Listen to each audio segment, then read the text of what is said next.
Welcome to the Jump Ball Podcast. I'm your host, Mo Dakiel, and today my guest is Chris Herring from 538.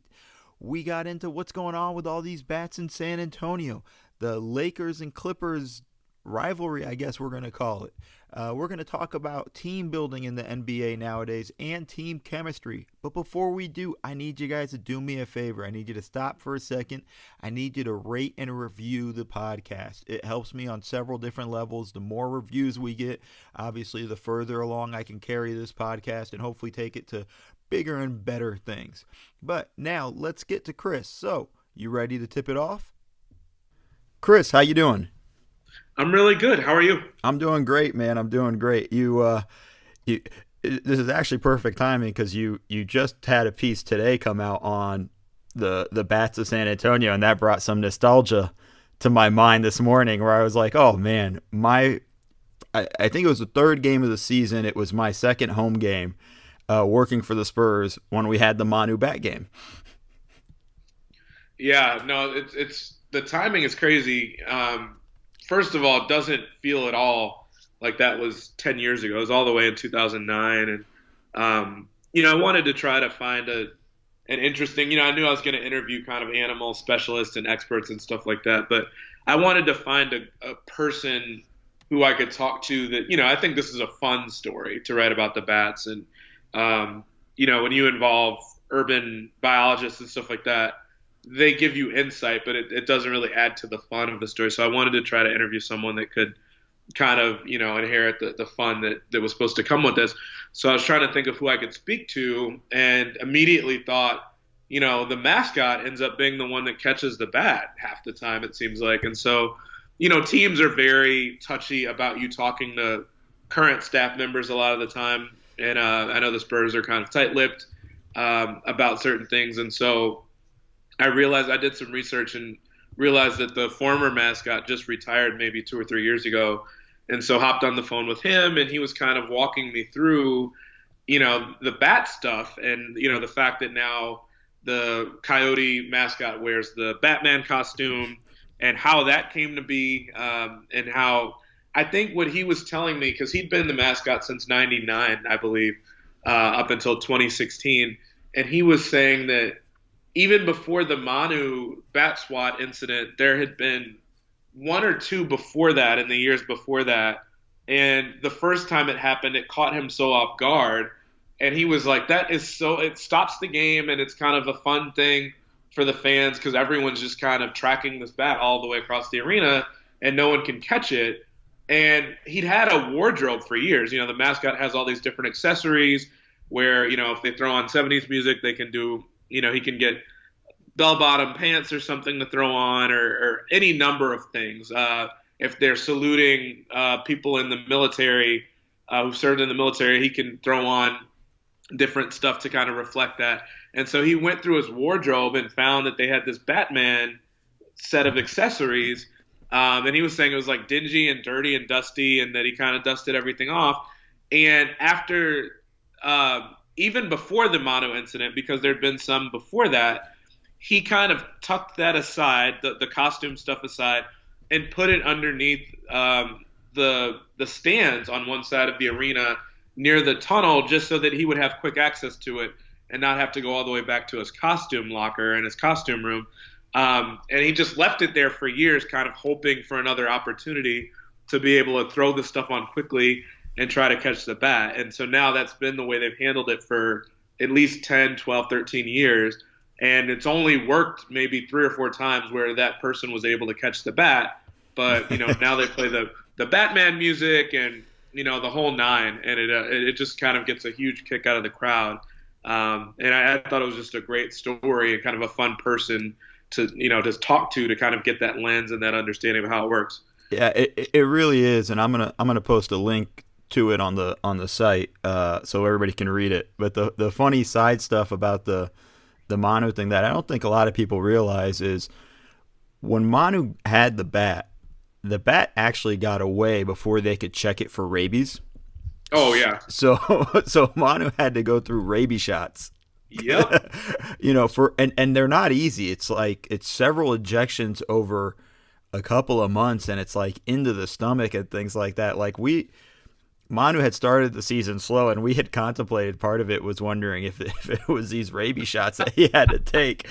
No, absolutely. I think we all kind of do this regarding our stories. A lot of times we write something, particularly something that you spend some time on. So I spent the better part of the last week working on this, which, wasn't a difficult story, but I think was one where, there's a lot of technical elements to it, and you want to make sure everything is right, and also just getting in touch with the right people.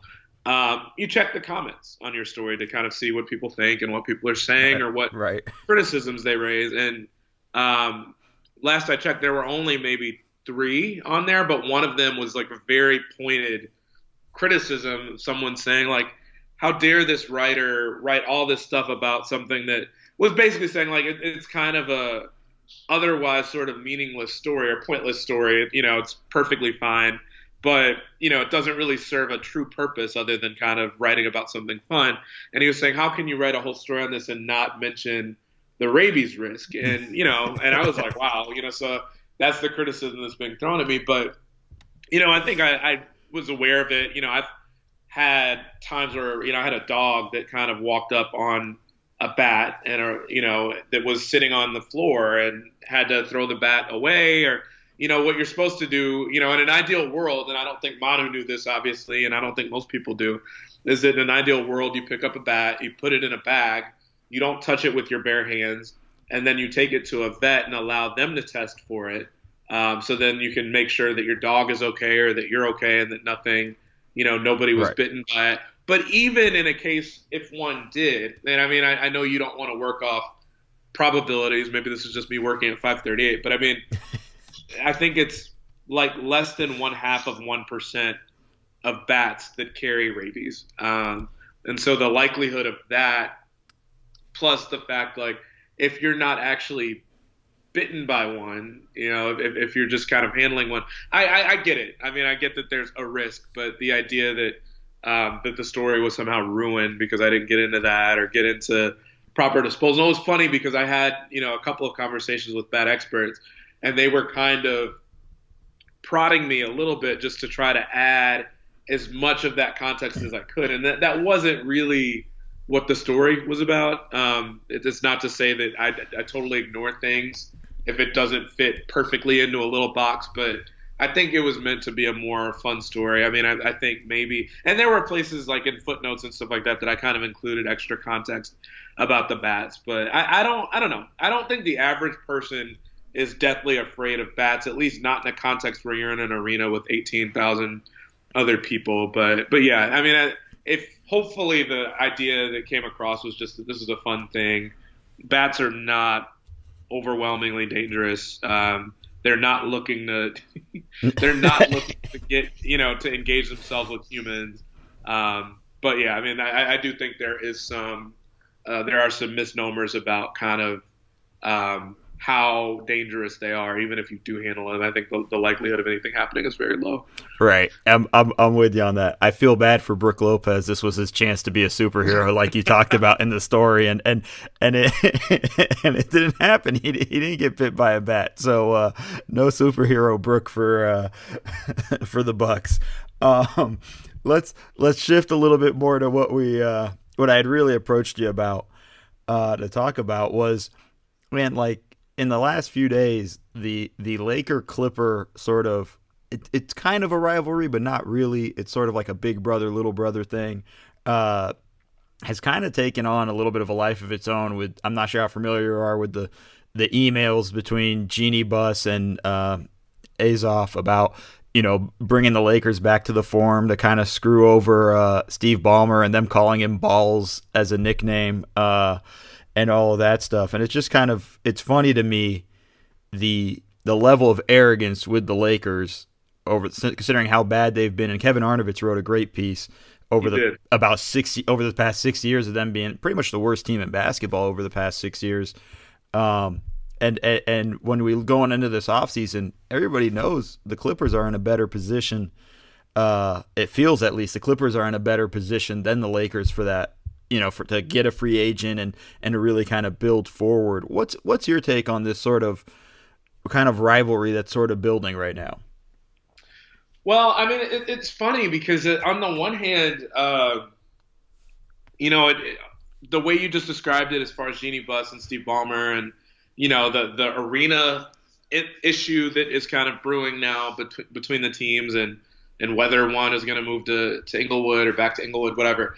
On the one hand, you can consider it, a rivalry of sorts, but I mean, I'll put it this way: when LeBron signed there, nobody was discussing this as a rivalry because it was, if anything, what I think the average person thought, and definitely the average Laker fan, is that, okay, the Clippers had their nice, cute little run where, the Clippers don't have numbers retired or anything like that. They don't really have any really, really historic players that kind of made their whole career there. And so the best they can do is try to cover up the Lakers banners when they have their home games with pictures of the current guys who, I think at this point, all of them are gone, between, JJ and Chris Paul and Blake and different people. So, there was no rivalry. And even if there was, or, even if the Clippers kind of had a little bit of a hold on the town for a while because they were more competitive, that edge was missing and was taken away when LeBron signed there. Because at that point, all of a sudden, think about the Christmas game, all of a sudden is the Lakers and the Warriors. Right. You think about, LeBron's first game back against Cleveland, and you think about stuff like that. You're not thinking about the Clippers are one of the last teams you think about as kind of being relevant to that whole conversation. Now, all of that said, and I wish I had just been a little bit more bold. At ESPN, I feel like very often they ask us to, me and several other writers to, our split second take on kind of, how does this impact the league? So if LeBron signs with the Lakers or, anything really. And so I remember during free agency, or I think maybe right after free agency was over, there was a question that asked us to make a bold prediction about the Lakers or about LeBron's run with the Lakers in his first year. And I was really close to kind of saying it, but I kind of got cold feet. So instead, I made a prediction and basically said that if the Lakers didn't get LeBron, so I guess it was right before free agency that we did this, Right. that if the Lakers didn't get LeBron, that the Clippers would be the better team, like hands down. And I remember thinking, what I should say is even if the Lakers do get LeBron, if they don't really get anybody else this summer in free agency, that they're likely to still be the better team. Because at that point, they still had a nice little core of guys. They had Tobias Harris. They had nice pieces. They had, a coach that has kind of been through more than Luke Walton has. And the Lakers really don't have a roster that, that really wows you aside from LeBron and those young guys. And so I remember thinking like that should be what I say. But I was like, I've got cold feet about it. And you don't ever want to really question LeBron and his ability. But that would have been the truly bold prediction. And, I have some coworkers and friends that obviously went a little bit further, Tim Bontemps being the best known of those folks, who said that the Lakers just would not make the playoffs. And lo and behold, now you have it. Not just that the Lakers aren't going to make it, but the Clippers are. And like you said, the Clippers are in great position. You do wonder whether or not the sway and the pull of the Lakers just being this massive franchise and, the best known franchise out there. And, maybe if LeBron is able to kind of, if he's got a certain degree of magnetism still to be able to pull a second star there. But if he doesn't, and if they're not able to do that, we just saw that the Pelicans are not just going to give away Anthony Davis. I don't know at this point, especially now with Brandon Ingram and his injury and the fact that, or his blood clot issue, and the fact that Lonzo will basically finish his first two seasons having played only about 50% of his games, whether or not the Lakers have enough, especially after we just watched the Pelicans turn those guys down. That team is not really anything to be afraid of at this point. Yes, they probably would have made the playoffs if LeBron had stayed healthy. Some people still are questioning whether LeBron is at totally full strength in light, of coming back from the injury, even though he's put up crazy numbers. But But no, the Clippers, I mean, if you kind of just took away the fact that the Clippers have the Clippers history, they've been pretty consistent the last few years. Right. They've got real money to spend. They have a nice core of players. They play in Los Angeles. They don't have the immediate kind of shadow over the rest of the roster that LeBron kind of presents because of just who he is. And so and they probably, unless they were to get two max guys like a Davis and a Kawhi or something like that, or I guess a Kawhi and a Kyrie, I can't imagine them ever having more media coverage than the Lakers with LeBron on the roster. So it could end up being a really appealing place for a lot of different reasons. Players really like Doc Rivers. And so there's a lot of momentum there, and the fans there should be really happy and really proud because they're a good team. They're just a good, solid team that I don't think they're particularly great at any one thing, but they're kind of solid at everything, and that'll get you a long way when you're up against a team that has very clear deficiencies or is built around just one guy like LeBron and the Lakers. Yeah, and I think that's the thing about the Clippers that they play with the joy you would wish to see from other teams. I remember Katie had that comment about joy, or Steve Kerr made that comment about playing with anger and joy and all that stuff. But like they really play for one another, and it's interesting because when you look at just kind of the way the teams are set up, both teams have a ton of free agents this summer.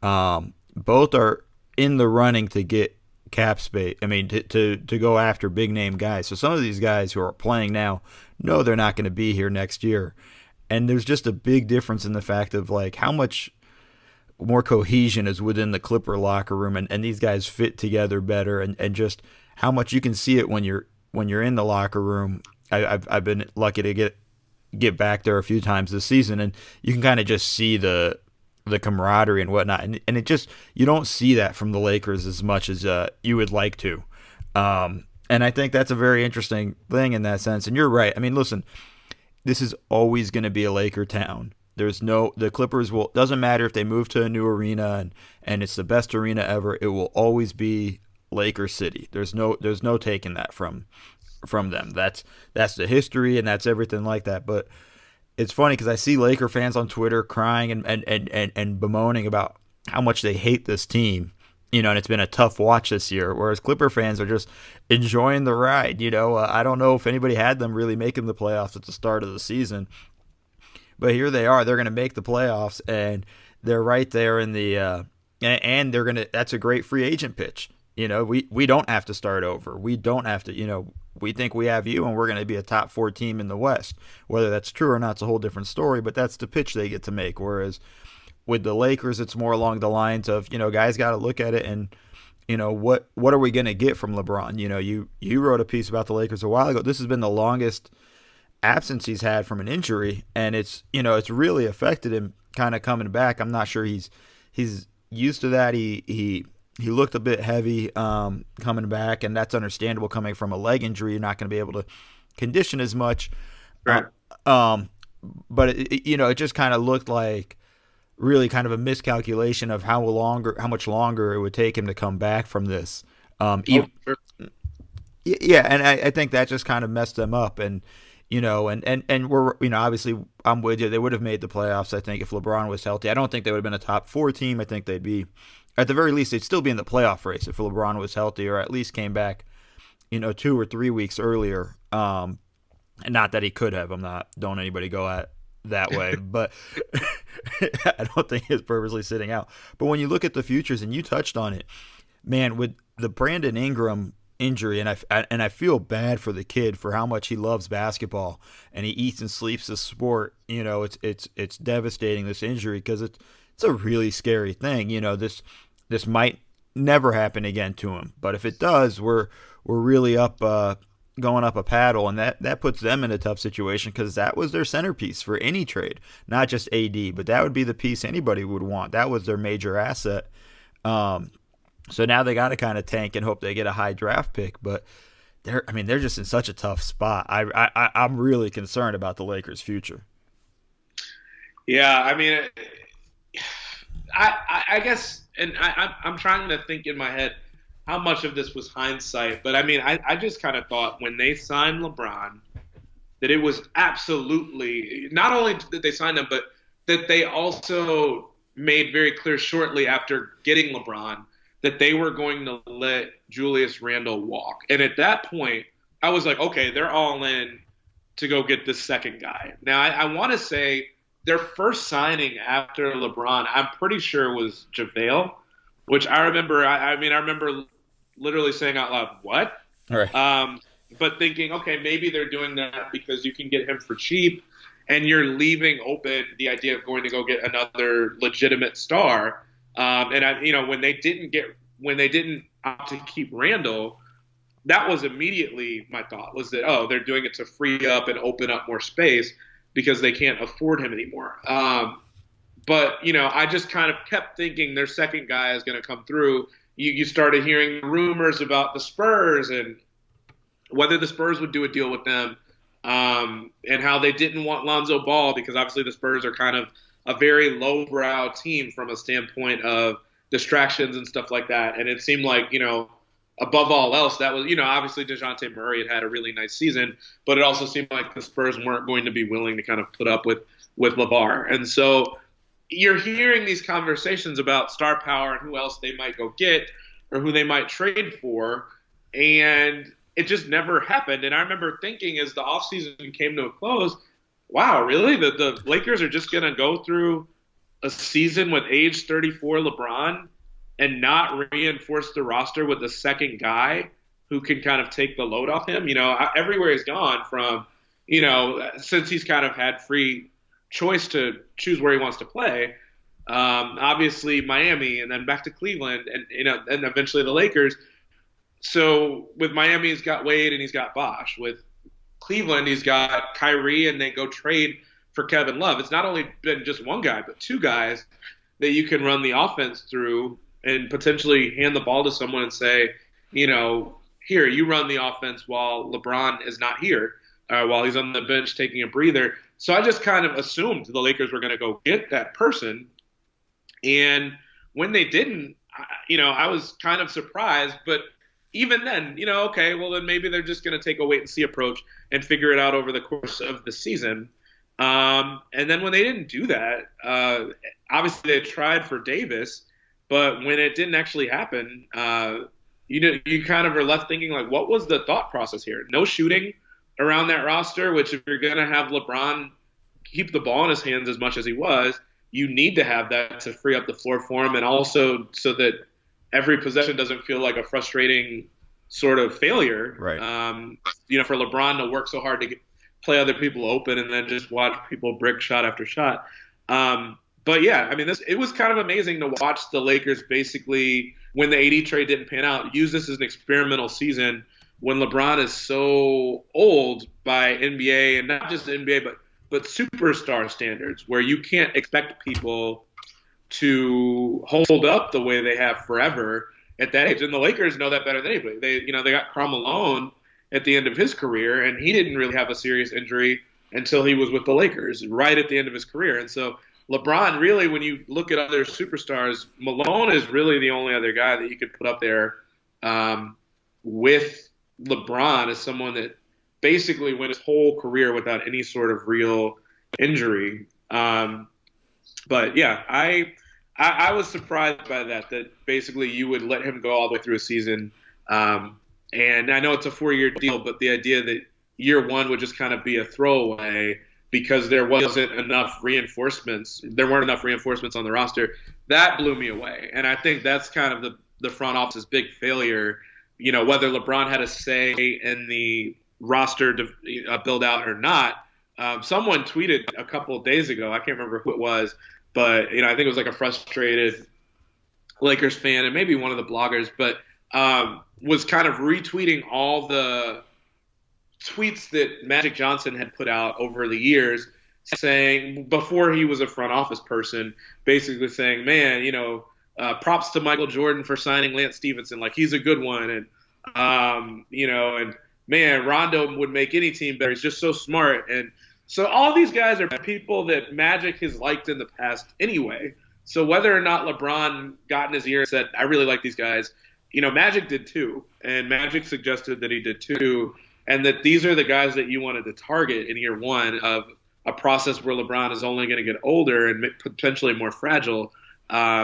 It could end up being rough if they can't really convince a second star to want to play there. And, I think that LeBron is still a great player. I think he's still well respected. But, assuming Kyrie doesn't want to, Kyrie is one of the few guys that knows what it's like to play next to him, has won a championship with him.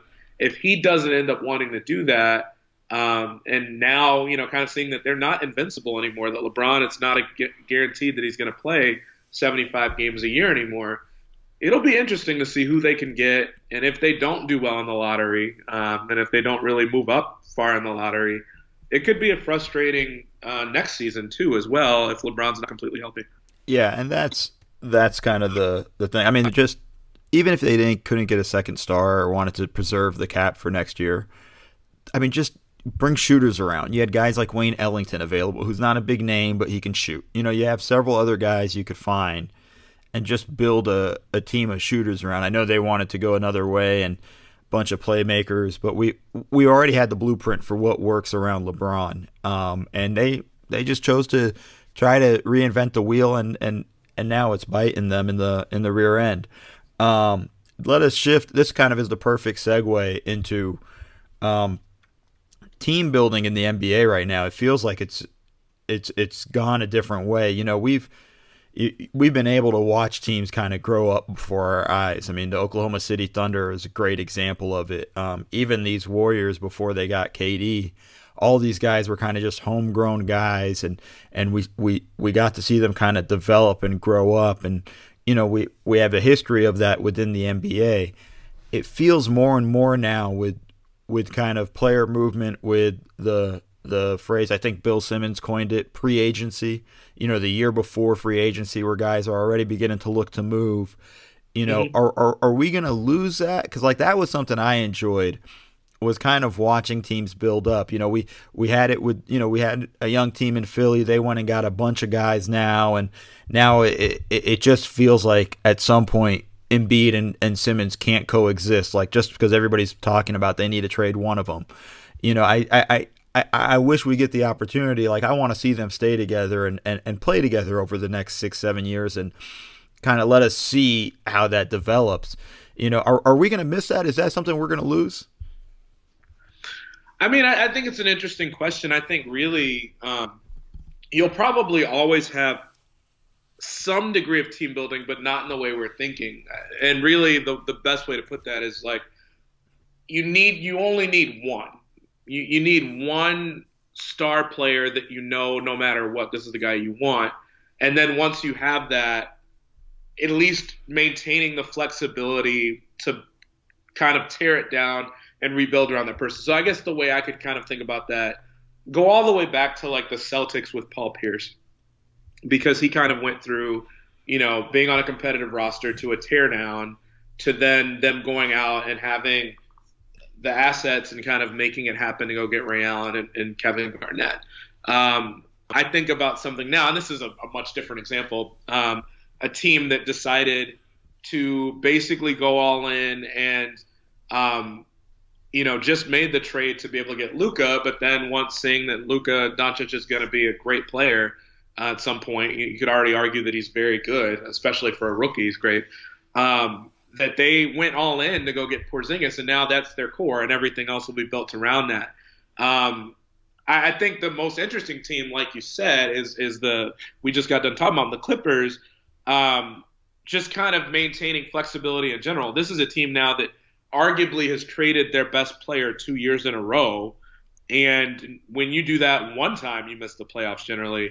The fact that they're going to make the playoffs this season, I'll be really honest. I thought that they got plenty back in that deal and got a good return in that deal for Tobias Harris, but I wasn't of the opinion that they would stay in the playoff race after that. I figured that they would take a step back, but I think it also tells you a lot about the construction of a team and the fact that if you've got again, like I was saying before, if you've got a solid enough team, maybe not great in any one area, but a team that is not totally reliant on one person scoring, that you might be able to rebuild more easily than other teams will. And the other thing too is that because we're kind of talking about the Clippers as like a 6, 7, 8 seed, and they probably ranged anywhere when they made that trade from the idea of being as high as a 6 to maybe being a 10 or an 11 spot.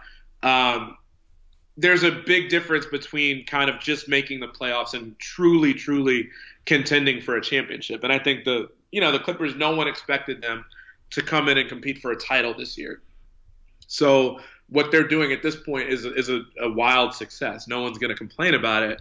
But the idea of building a team and doing it to try to build into kind of a supernova, you've got to take those opportunities oftentimes when they're there. And I think that's why the Sixers, for instance, have kind of gotten on such a fast track in the last year between Butler and Tobias Harris, is because they realize, look, LeBron is out of this conference. We've got our two young guys that we're clearly going to build around. I think it was noteworthy that you didn't even hear any real conversation around the idea of Simmons being included in a deal for Anthony Davis, a potential deal, because I don't think they would consider that. I don't think it's something they would have been willing to consider. So he and Embiid are clearly the two guys they're moving forward with.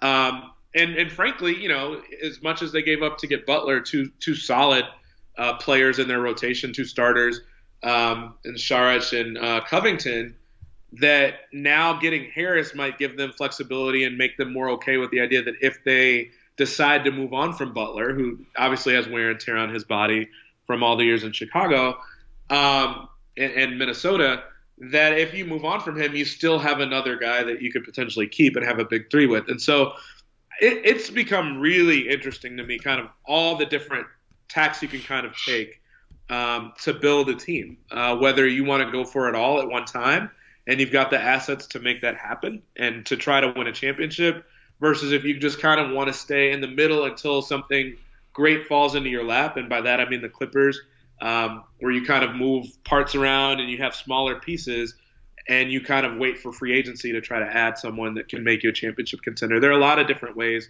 to go at it. And I think we may even see one more this summer, depending on what happens with Davis and what happens with Kyrie Irving. If the Celtics are able to keep him, you probably do see the Celtics try to make an offer for Anthony Davis and run the risk of losing him in free agency a year later.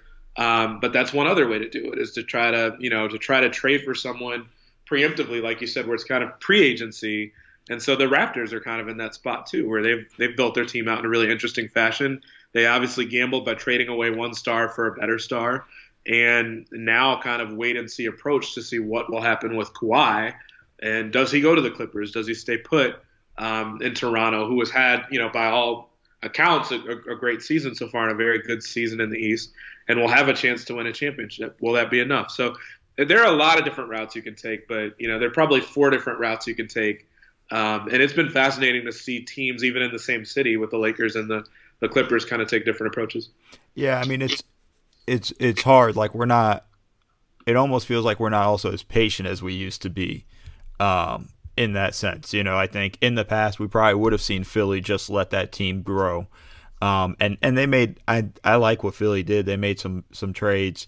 As you said, there's a possibility that Butler walks. They have Tobias Harris, that they can, who I think they're going to max out anyways right away, and then they'll try to figure something else with Butler.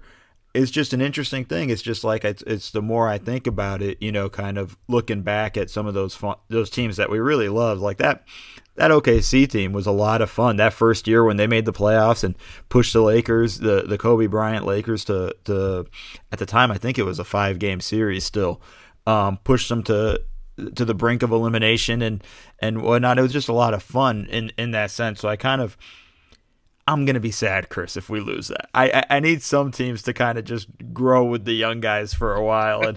And like, I need that just for me. Like, just listen, I'm going to be a little bit selfish. Everybody's going to go and trade. I mean, for the Lakers, it's always been, we're going to go get the stars. Like, that's just kind of how they've always built. They've never truly been a fully development team. Like the way San Antonio knew they couldn't get stars, so they had to develop the crap out of their guys, and whoever they brought in, they had to find ways to maximize their abilities. I think Utah's kind of in that spot now. And it's just kind of an interesting dynamic. Like you said, there's several different ways to build a team, and I guess the closest thing to watching a team grow is Portland, but it also feels like they're kind of bumping on that ceiling a little bit. Yeah. So it's at a certain point you do have to kind of recognize, like, all right, we gotta make a move of some sort. I'm not sure what it is for Portland, but they're gonna have to figure that. If I did, I'd be working for Portland. But that's not really the case. And the other topic I do want to switch to, because this team building is something we're just going to have to watch over the next few years and see how it continues to evolve. The other thing is just how fragile team chemistry is. We had Silver talking about guys are on team buses, and he was talking more on times of guys being lonely and depressed and whatnot. But he mentioned something of everybody's always on their phones. Everybody's always on their headphones. Nobody's really kind of talking. There's no real it doesn't seem like there's as much going on team buses and whatnot, and flights and things like that. Every team flight has internet, so we're always on the computer. I mean, when I was traveling with the Clippers, there was always a card game going. There was always somebody playing music and kind of having things going. And I'm wondering, it's been several years since I've been on a team flight. I'm wondering how much that's changed and kind of how it's sort of messed with team chemistry. We saw it with the Celtics sort of talk about their long flight from Boston to LA, kind of let them sort of reset their chemistry, and everybody kind of started talking and whatnot. And I don't think fans understand just how fragile team chemistry is. What's your feel for just team chemistry in general, of how it really permeates through a NBA team?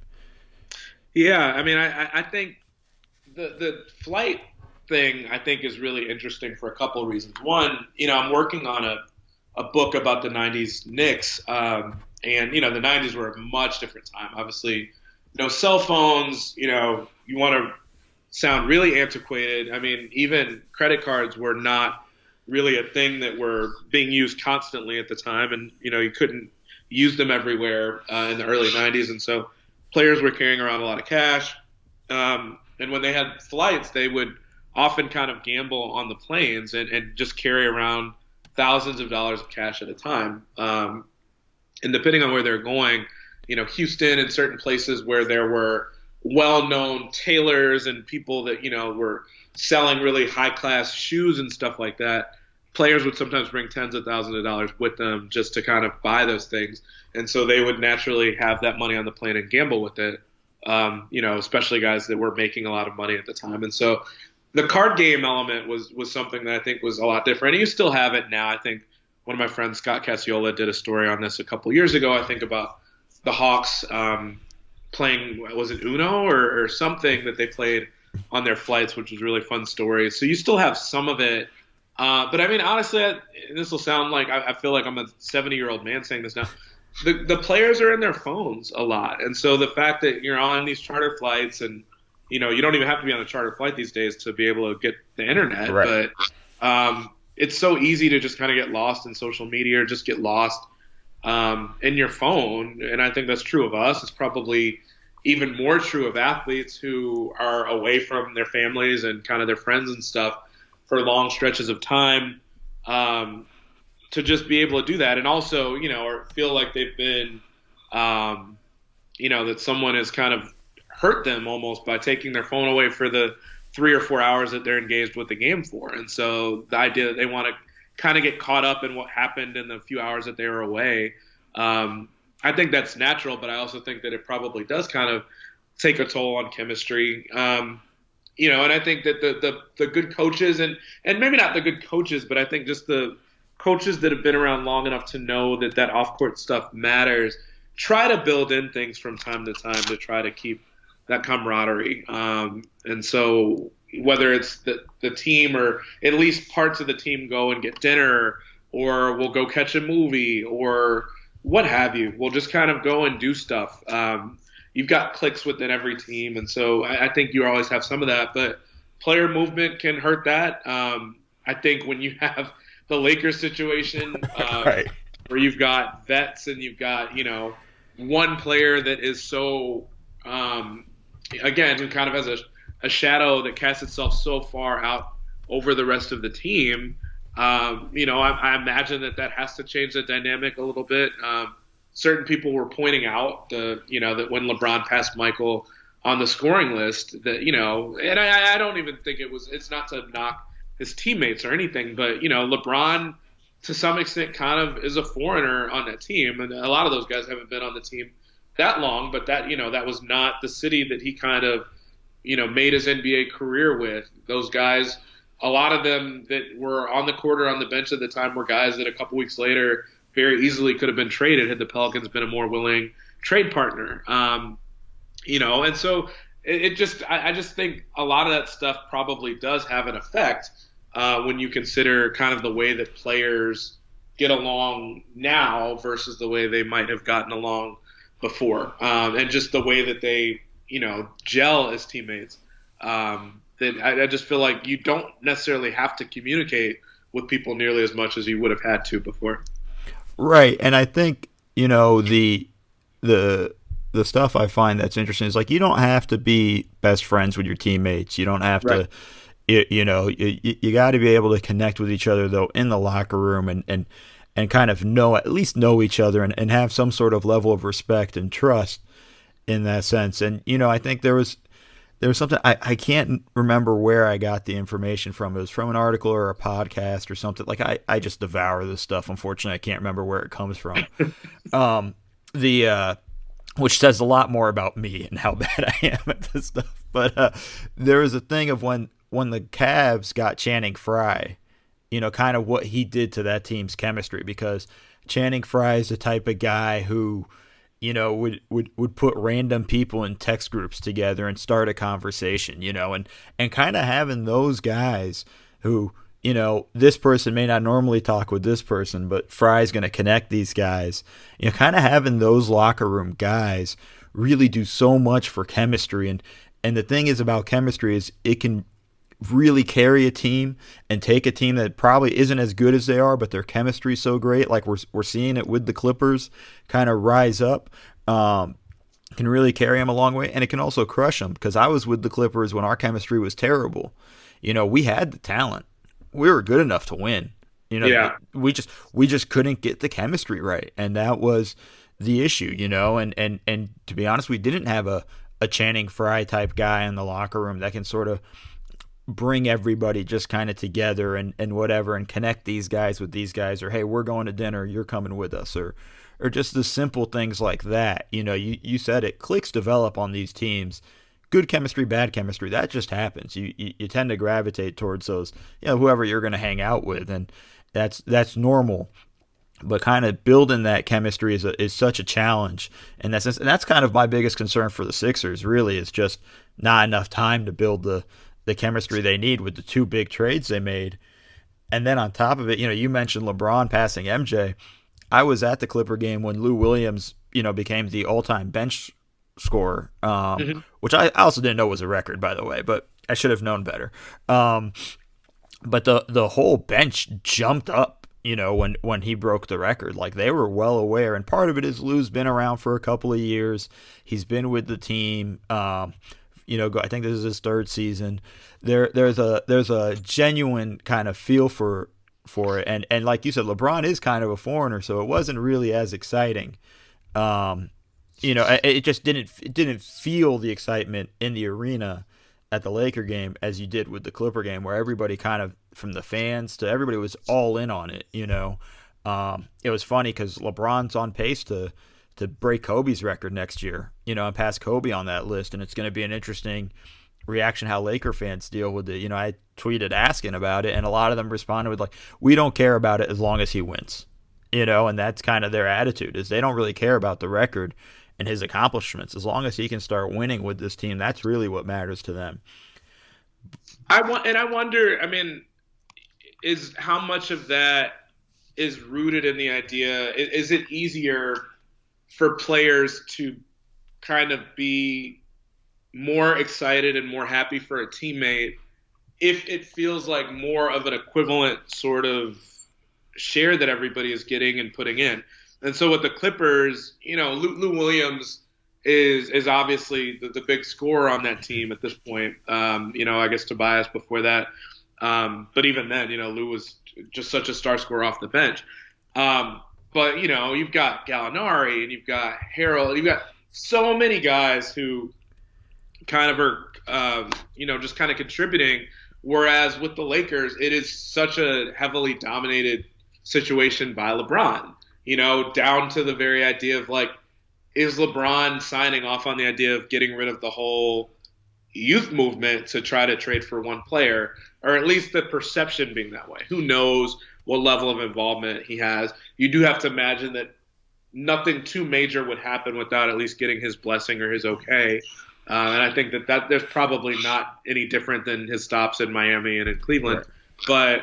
But still, knowing that, it makes me even wonder too, like, how did the Clippers really get along while Blake was in his last year there? They obviously weren't playing all that well, and that was part of the reason that they decided to just move on from him.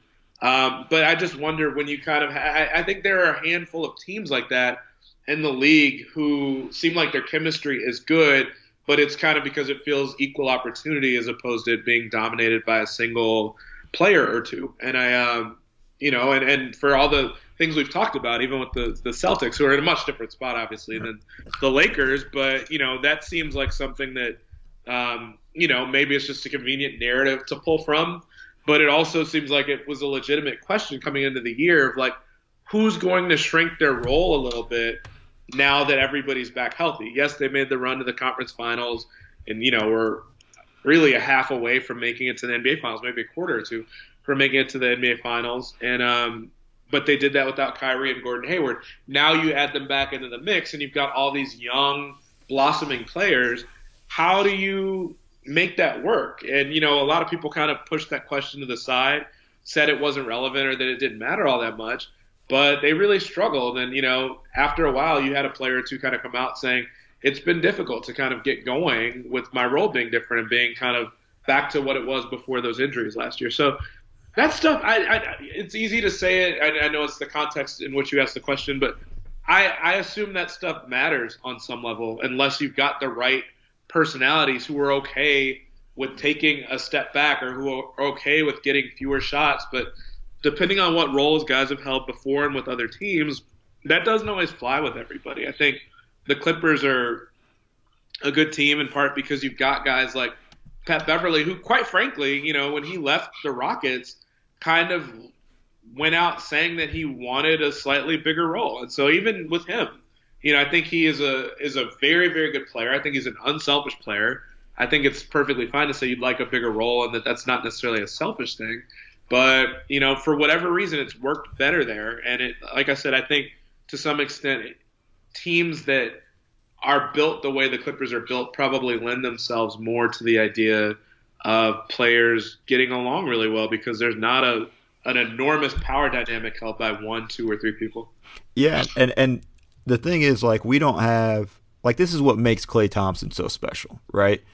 Klay goes about his business, and he's just – if he wants to win, you can see it in him, and he's going to get his shots and whatnot. But you never see him go nuts when he's not getting the number of shots he feels like he normally gets or anything like that.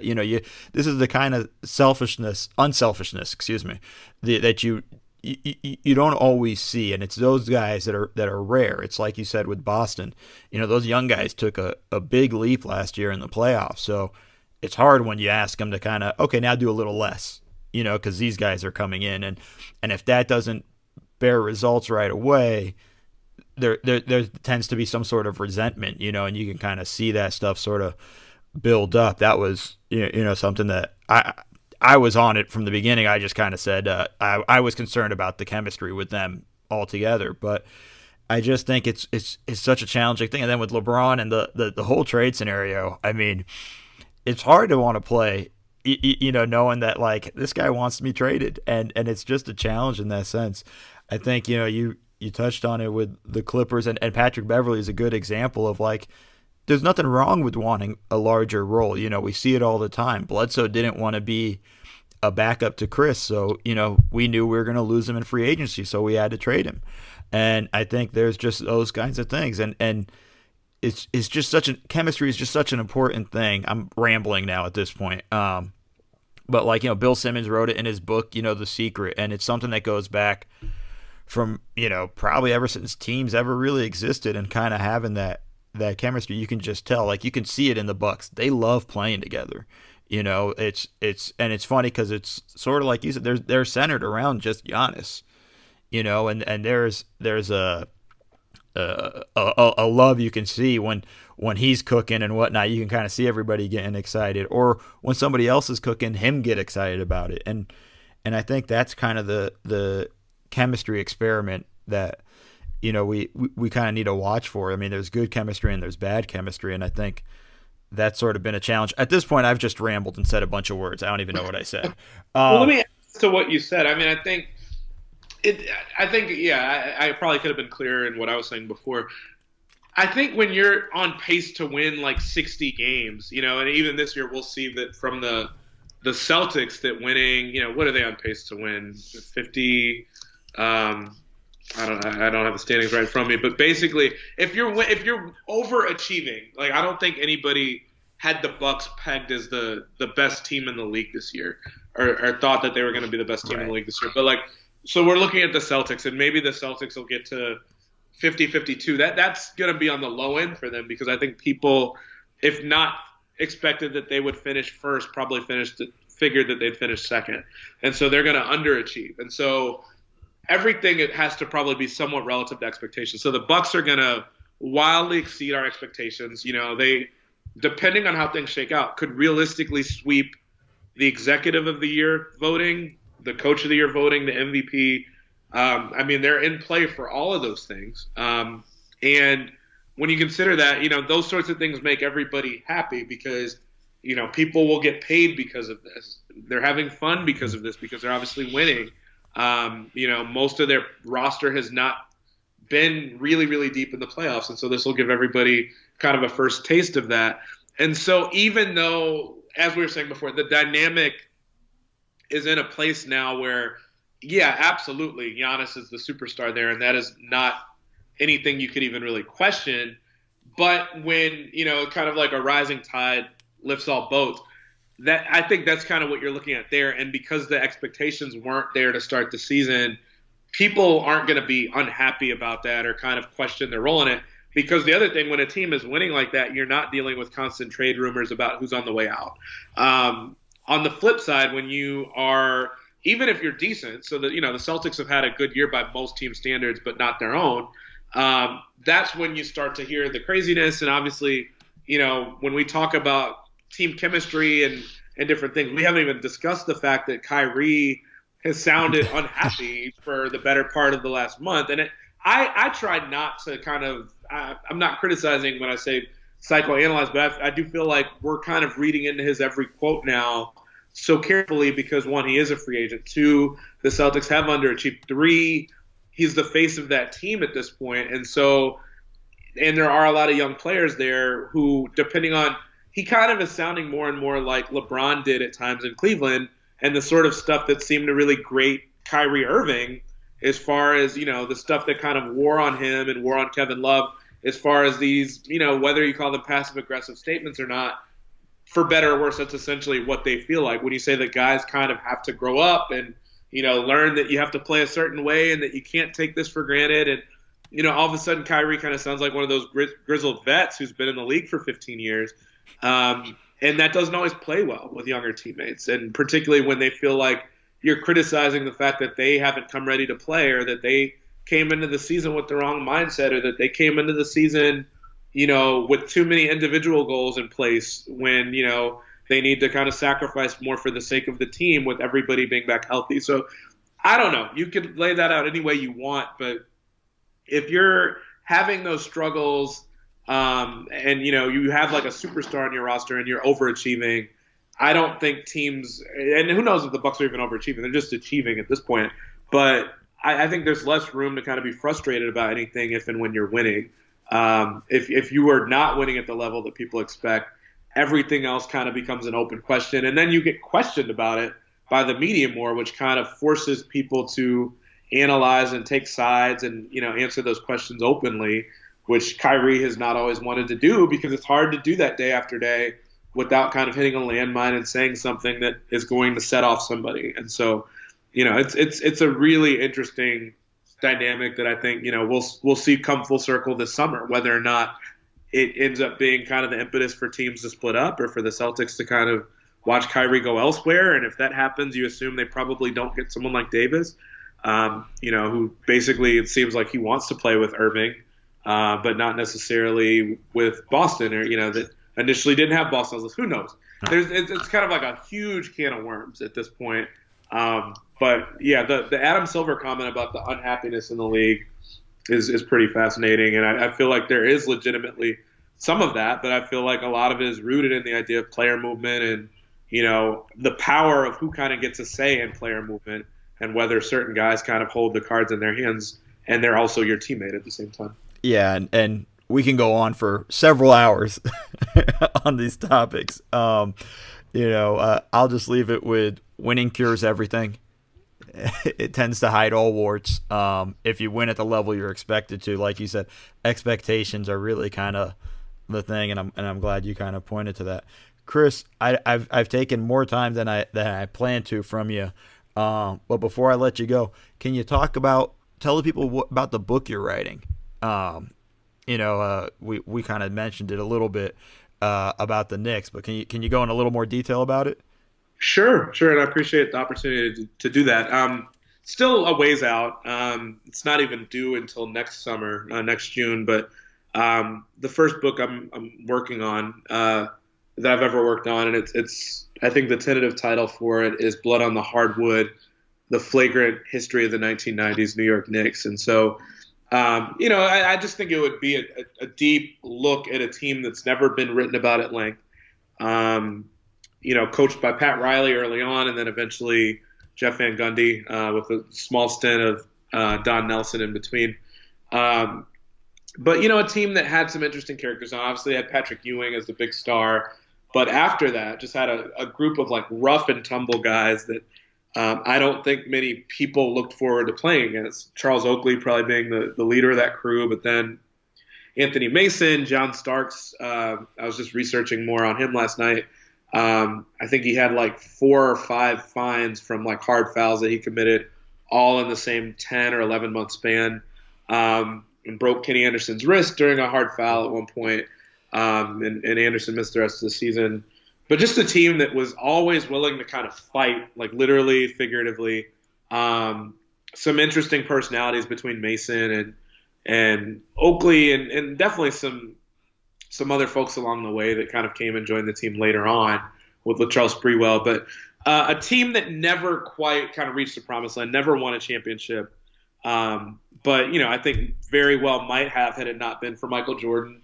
Very well might have had it not been for a 2 for 18 performance from John Starks in a Game 7.